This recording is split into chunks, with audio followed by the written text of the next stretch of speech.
ông chọn ai lại bay tông chui tinh cắt co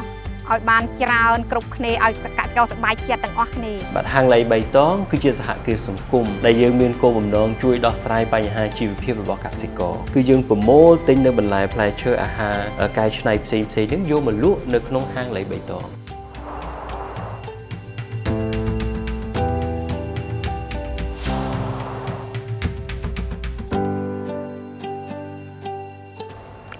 ជំរាបសួរខ្ញុំបាទ Randy ជាអ្នកគ្រប់គ្រងទូទៅនៅហាងលៃបៃតងហេតុអីបានត្រូវតែទិញបន្លែផ្លែឈើពីហាងលៃបៃតងគឺលៃបៃតងជាសហគ្រាសសង្គមរាល់ចំណូលឬក៏ប្រាក់ចំណេញមួយចំនួនគឺយើងជួយគ្រប់គ្រងទៅដល់បេសកកម្មរបស់អង្គការមនុស្សចាស់កម្ពុជាហើយអង្គការមនុស្សចាស់កម្ពុជានឹងគឺជាម្ដាយរបស់លៃបៃតង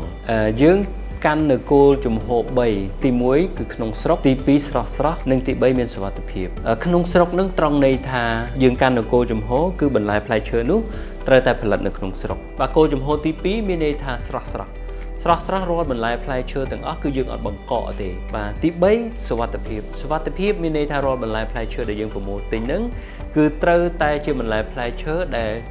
organic សេរីរាង្គហើយមានសុវត្ថិភាពសម្រាប់អ្នកផ្គត់ផ្គង់បន្លែផ្លែឈើមកហាងលៃបៃតងនោះមាន3ប្រភេទទី1គឺកសិករដែលរើសដោយអង្គការមនុស្សចាស់កម្ពុជាទី2មានន័យថារាល់បន្លែផ្លែឈើដែលយើងប្រមូលទិញហ្នឹងយើងមានអង្គការដៃគូ NGO ដែលលោកមាន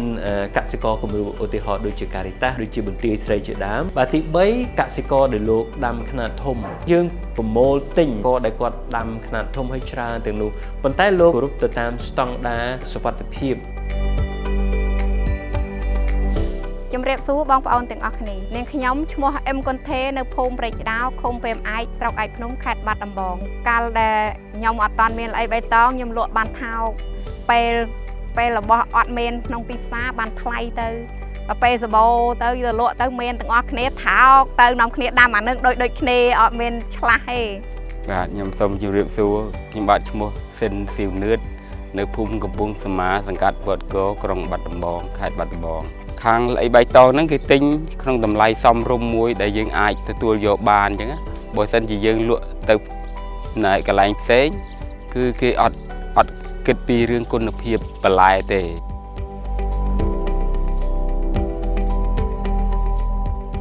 កម្មវិធីកសិកម្មខ្មែរសម័យថ្មីបានជួយជ្រោមជ្រែងមកយ៉ាងច្រើនតលមែនទែនដល់ហាងលៃបៃតងក្នុងនោះមានផ្នែកថវិកាមួយផ្នែកមានផ្នែកអប់រំក្នុងការរៀបចំហាងក្នុងការរៀបចំបុគ្គលិកហើយនិងក្នុងការផ្ដល់ប្រឹក្សាផ្ទាល់ដល់ក្រុមការងាររបស់លៃបៃតងហើយក្នុងនោះខ្ញុំក៏សូមថ្លែងអំណរគុណទៅដល់អង្គការដៃគូពាក់ព័ន្ធដែលនៅក្នុងនោះមានដូចជាសហគ្រិនខ្មែរបាទសូមអរគុណច្រើនមាន Nurture ហើយនិងមាន Impact Hub ដែលបានជួយជ្រោមជ្រែងក្នុងការផលិតជា media ផលិតជាការផ្សព្វផ្សាយយើងនឹងចាប់ផ្ដើមបើកសម្ពោធជាផ្លូវការឆាប់នៅខាងដើមខែ6នេះដែរបាទគាំទ្រលៃបៃតងមានន័យថាគាំទ្រមនុស្សវ័យចាស់គាំទ្រកសិកម្មក្នុងស្រុកបាទលើកកម្ពស់ជីវភាពសុខុមាលភាពខ្លួនឯងផ្ទាល់ផងនិងដល់សង្គមជាតិទាំងមូលផង